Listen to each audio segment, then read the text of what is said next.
Ating panuurin muna itong feature story na inihanda na isa sa ating mga himpilan doon sa bahagi ng Central Visayas. Kaugnay nga dito sa tumamang 6.9 magnitude na lindol sa Cebu dahil nagdala ito ng luha, takot at bayanihan. Narito ang feature story na inihanda ng Bombo Radio Cebu.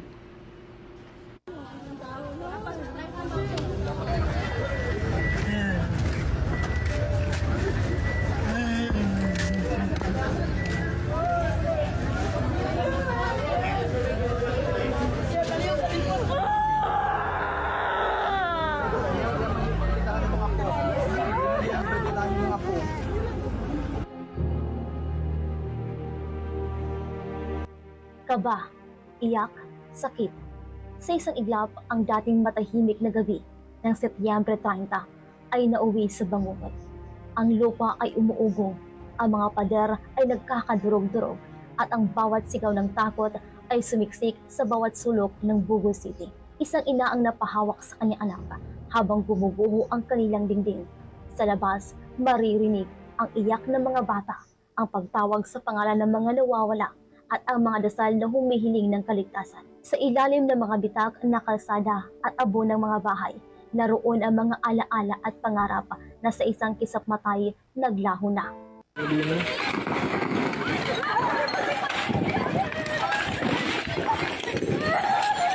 A strong earthquake has just struck Cebu. But please stay calm and move to open areas. Keep away from walls or structures that may collapse and stay alert for aftershocks. I have instructed our teams on the ground to assess the situation, and we are now coordinating with the mayors and DRRM officers. Let's keep each other safe. Mag-amping tantanan. Ayon sa provincial disaster, tumataas ang bilang ng nasawi, dumarami ang sugatan, at maraming tahanan ang nawasak. Halos bawat pamilya ay may kwento ng pagkawala ng mahal sa buhay, ng tirahan, ng kabuhayan. Ang sports complex sa kalapit na San Remigio ay nagmistulang puntod matapos gumuho at 3 miyembro ng Philippine Coast Guard ang nasawi. Mga sundalo na nagbuhis ng buhay habang nagsisilbi. Ngunit, higit pa sa takot ng lindol, mas mabigat ang sumusunod na mga araw, ang pakikibaka para mabuhay.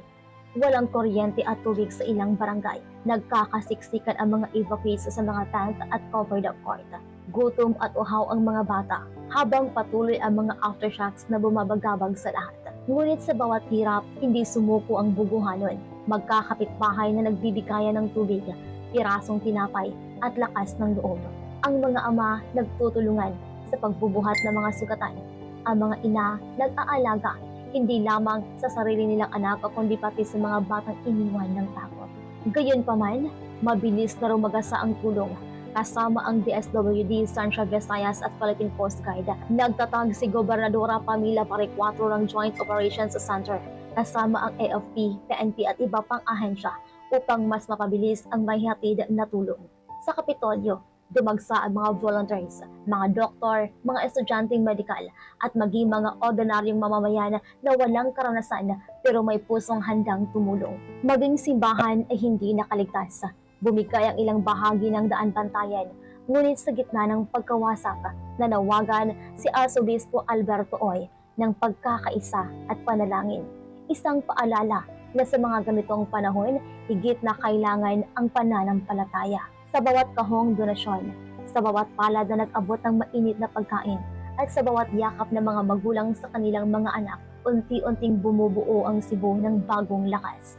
Sugatan, dumudugo ang puso ng mga tao, ngunit sa gitna ng abo at luha, may isang bagay na hindi nagiba, ang tapang at bayanihan ng Cebuano. At sa bawat dasal na bumabalot sa lungsod, malinaw ang mensahe. Ang lindol ay kayang gumupo ng mga pader, pero hindi nito kayang gumuho ng pag-asa. Sa likod ng luha at bighati, nakatindig ang isang katotohanan. Ang Cebu, bagamat sugatan, ay hindi kailanman matatalo ng alinman lindol. Linog! Uy, linog, boy! Linog ba? Ari!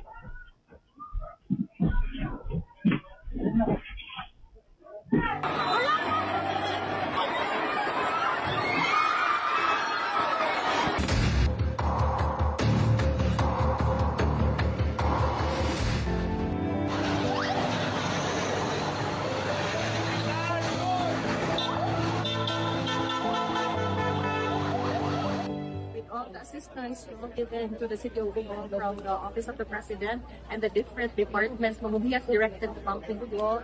And of course, make sure na mabangon po kami on time. We're really deeply grateful for that. And we are more than confident that we will be able to overcome these challenges because we have the support and the backing of the national government. Thank you very much, God. Mula rito sa Bombo Radio Cebu, Bombo Jeremy Balingit. This is Bombo Radio Philippines, the #1 and most trusted source of news and information. Basta Radio, Bombo!